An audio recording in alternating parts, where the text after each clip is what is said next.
పల్నాడు జిల్లా ఎస్పీ గారికి నాకు న్యాయం చేయాలని కోరుకుంటున్నాను. మీడియా వారికి నా నమస్కారములు. నా పేరు సోడిశెట్టి మంజు భార్గవి. మాది చిలకలూరుపేట నియోజకవర్గం, నాదెండ్ల మండలం, ఇర్లపాడు గ్రామం. నేను చదువుకోవడం కోసం మా నాన్నమ్మ గారి ఊరైన అద్దెకి వెళ్ళాను.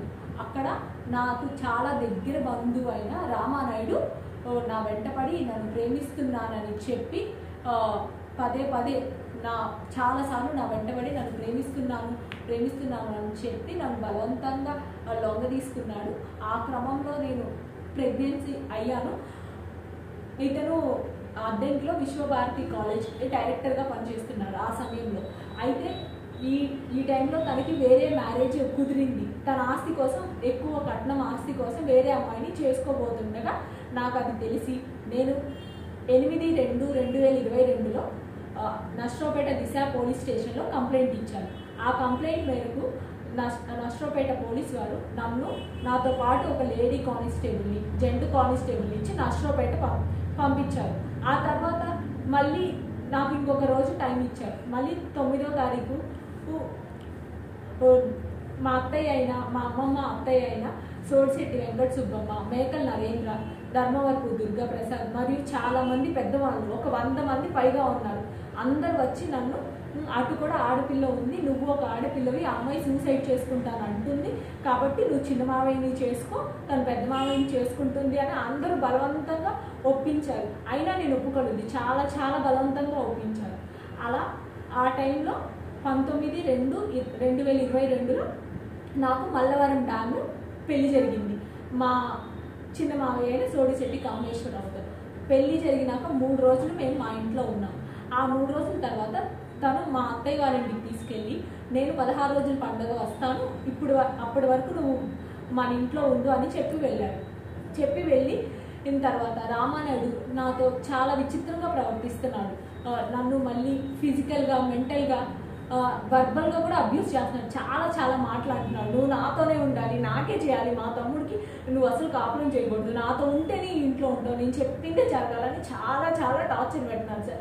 అది నేను మా ఆయనకి చెప్తే, చాలాసార్లు ఫోన్ చేస్తే మా ఆయన నువ్వు మా ఇంటి పరువు తీసావు, కేసు పెట్టావు, నీకు ఇది ఇలానే జరగాలి, మా అన్ననేమన్నా అంటే నువ్వు ఊరుకోను అని ఇలా ఒక 20 రోజుల వరకు ఇంతే టార్చర్ జరిగింది. ఇంకా నేను భరించలేక మా అమ్మ వాళ్ళని పిలిపించి నేను మా పుట్టింటికి వెళ్ళిపోయాను.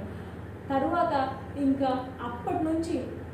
ఆ తర్వాత నుంచి నెక్స్ట్ ఇయర్ 2023 వరకు మధ్యలో 14 నెలలు మా ఇంట్లో వాళ్ళు మా ఆయన దగ్గరికి, వాళ్ళ కుటుంబ సభ్యుల దగ్గరికి వెళ్తున్నారు. మా కుటుంబ సభ్యులు వాళ్ళ దగ్గరికి వెళ్ళి అడిగితే మా హస్బెండ్ ఎక్కడున్నారో వాళ్ళకి తెలియదని వాళ్ళు చెప్తున్నారు. అలా 14 సంవత్సరాలు 14 నెలలు వాళ్ళు టైం వేస్ట్ చేశారు. చెప్పట్లేదు ఎంత. ఇంకొక రోజు మా ఇంట్లో వాళ్ళు నన్ను లగేజ్ సర్ది మా అత్తయ్య దగ్గర వదిలిపెట్టారు. నువ్వు ఇక్కడే ఉండు, మీ ఆయన వచ్చే వరకు. మా అత్తయ్య చెప్పారు, మీరు చూసుకోండి, పెళ్లి చేసుకున్నారు కదా, ఇక్కడ ఉంటే అబ్బాయి వస్తారని మా ఇంట్లో వాళ్ళు చెప్పారు. ఇంకా మా అమ్మ కూడా నాకు తోడుగా ఆ రోజు అక్కడే ఉంది. మేము నిద్ర లేచేసరికి మాకు చెప్పకుండా మా అత్తయ్య గారు వెళ్ళిపోయారు ఇంట్లో నుంచి. అప్పటి నుంచి నేను, మా అమ్మగారు అక్కడ ఉంటున్నాం. ఈ సమయంలో మొన్న 22 మే 2025లో అద్దెంకి పోలీస్ స్టేషన్ నుంచి మాకు సమాచారం వచ్చింది, మీ అత్తయ్య మీ మీద మర్డర్ అటెంప్ట్ చేసింది, నువ్వు చేసావు అని కంప్లైంట్ ఇచ్చింది అని, మీ ఫ్యామిలీని అంతా జైల్లో పెడతాం అని నాకు చాలా హరాస్మెంట్స్, బ్లాక్మెయిల్స్ వస్తాయి. రామానాయుడు, దుర్గా, నరేంద్ర, ఏఆర్ కానిస్టేబుల్ అయిన నరేంద్ర పద్దాక వాళ్ళ ఫ్రెండ్స్ని తీసుకొని అద్దెంకి వచ్చి మేము ఉంటున్న ఇంటి దగ్గర నువ్వు డైవర్స్ ఇస్తావా లేదా, మీ అమ్మ వాళ్ళని చంపాలా, మీ మావయ్య వాళ్ళ పిల్లలు జాబ్ చేస్తున్నారు కదా, వాళ్ళ మీద కేసు పెడతాం, మీ చిన్న మావయ్య కొడుకు యూఎస్ వెళ్ళాలని చూస్తున్నాడు, అతనికి వీసా, పాస్పోర్ట్, ఇలా రకరకాలుగా మా ఇంట్లో వాళ్ళందరి మీద కేసులు పెట్టి నన్ను చిత్రహింసలు పెడుతున్నారు. ఇంకా నేను తట్టుకోలేక నేను మళ్ళీ ఈరోజు స్పందన కార్యక్రమం దగ్గరికి వచ్చి ఎస్పీ గారిని నాకు న్యాయం చేయాల్సిందని కోరుకున్నాను.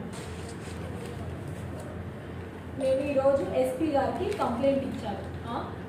ప్రస్తుతం మా బావగారైన రామానాయుడు గోవిందాంబిక జూనియర్ కాలేజ్లో డైరెక్టర్గాను, ఉపాధ్యాయుడిగా పనిచేస్తున్నాడు. ఏఆర్ కానిస్టేబుల్ అయిన మేకల్ నరేంద్ర రక్షణ రంగంలో పనిచేస్తున్నారు. ఈ రోజు నేను ఇలా బయటకు వచ్చి చెప్పడానికి కారణం ఏంటంటే, సొంత బంధువు అయినా నన్నే ఇలా హింసించారు, నాకు జరిగినట్టు ఇంకే ఆడపిల్లకి అన్యాయం జరగకూడదు. రామానాయుడు ఇలా ఇంతకుముందు చేస్తున్న కాలేజ్లో కూడా 3-4 అమ్మాయిని వేధించి హింసించాడు. అందుకే తను ఇప్పుడు ఆ కాలేజ్ మారి కొత్త కాలేజ్ అయిన గోవిందాంబిక జూనియర్ కాలేజ్కి వచ్చాడు. నాలాంటి పరిస్థితి ఏ ఆడపిల్లకి రాకూడదని నేను ఈరోజు ఇలా మీడియా ముందుకి రావాల్సిందిగా కోరుతున్నాను. వీళ్ళకి దుర్గా ప్రసాద్ అనే అతను చాలా సహకరించాడు. వీళ్ళందరికీ శిక్షించాలని, నాకు న్యాయం జరగాలని నేను ఈరోజు ఎస్పీ గారిని ఆశ్రయిస్తున్నాను. ఈ తరుణంలో వాళ్ళు చాలా చేశారు. నా ఫోన్ క్లోనింగ్ చేసి నా ఫోన్లో నేను మెసేజ్ చేస్తున్నట్టు వేరే అబ్బాయిలకి చెప్పి నా మీద చెడుగా చిత్రించి బ్యాడ్ ఇంప్రెషన్స్ తెచ్చి నన్ను సొసైటీలో తిరగకుండా చేయాలని చేస్తున్నాడు.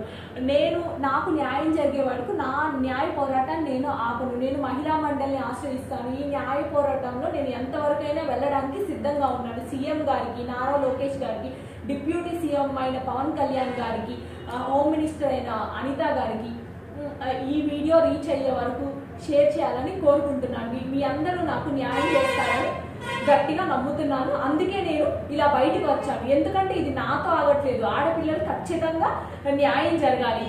సొంత బంధువుల్లోనే ఇలా జరుగుతుందని చాలా మంది బయటకు వచ్చి చెప్పుకోలేకపోతున్నారు. నేను ఇలా ఇంకొకరికి ఆయన కాలేజ్లో ఉన్నాడు, చాలా మంది ఆడపిల్లలకు అన్యాయం జరుగుతుంది అని చెప్పి ఇలా బయటకు వచ్చి చెప్తున్నాను.